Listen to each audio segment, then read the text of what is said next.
Hello, and welcome to my presentation on why did the Western Roman Empire fall.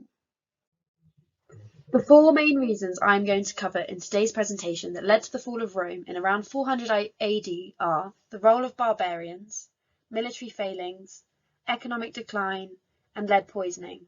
However, it is worth mentioning that there are many other reasons that are widely discussed in literature that I will not be covering in this short presentation.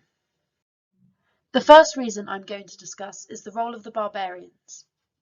The barbarians are often blamed for many reasons as an instigator for the Western Roman Empire's decline. The first reason that has been argued is that there was a mass migration of German barbarians towards the end of the empire.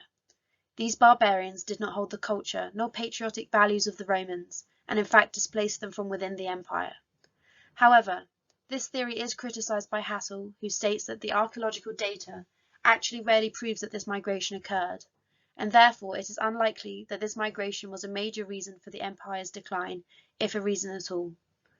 Other barbarians were threatening to the Roman Empire, and this has been well documented throughout its history, but they have been defeated and fought off previously. However, at this time, the Western Roman Empire's army was showing weakness and was itself in decline, which we will discuss later. So these barbarian threats exacerbated this weakness. In fact, the army was struggling to such an extent that they were reliant on some of these barbarians in their own army. Therefore, focusing on the military decline of the time, the Western army was not able to be paid or recruited due to the political choices of the time by the Western Roman leaders. These leaders did not tax themselves, and therefore the army could not be paid and no one wanted to serve in it. Therefore, these rulers had no choice but to turn to the barbarians who lacked the patriotism and were less likely to follow orders than the previous Roman army which had flourished in the empire's history. The army was falling apart. However, the Eastern Empire's army did not fall at this time, and therefore perhaps they should have supported and supplied the Western army, and this is often argued. In fact, this criticism is widely mentioned in most of my sources which address the military role in the decline of Rome. However, Ott points out that the East were themselves facing their own military pressures at the time. There was a large threat from Persia, and therefore they were not able to fight in battles on both sides of the empire. This rich ruling class of the time were self-interested, and as I mentioned, they did not tax themselves, and therefore this burden was left to the general population who were excessively taxed. As the military was failing, as I explained before, and the situation became more dire, these taxes were increased in order to fund the military and in an attempt to defend their borders.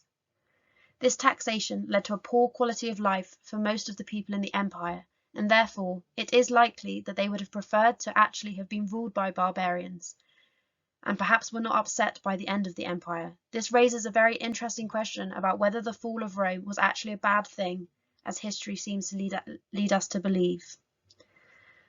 With the general population struggling to support themselves, the Western Roman Empire was economically failing. The fault of lead poisoning in the Roman Empire has often been raised as a reason for its decline. Gilfillan argues that the richer class in Rome drove the culture, policy, and economics of the empire. However, due to their diet, such as wine, grape syrup, and preserved fruit, and the urban conditions in which they lived, they were heavily affected by lead poisoning. One effect of this was miscarriages and birth defects, which led to a decline in culture. Therefore, Gilfillan argues that the economic and military failings were in fact instigated by the lead poisoning of the ruling class. However, this theory is now widely dismissed, as these factors would have been present throughout the empire's rule, even when it was flourishing. In conclusion, lead poisoning is unlikely to have played any significant role in the fall of Rome at this time. The military's failings can seem to be blamed on the ruling class of the time, who were unable to provide an army of their own citizens due to their reluctance to tax themselves to pay for it. Therefore, they could not defend themselves against hostile barbarians and were reliant on less loyal barbarians to man their own army. The economic failings also fall to these politicians, who tax the general populations instead of themselves due to their self-serving policies. Therefore, the common denominator of the time for these three reasons appear to stem from the political failings of the ruling class.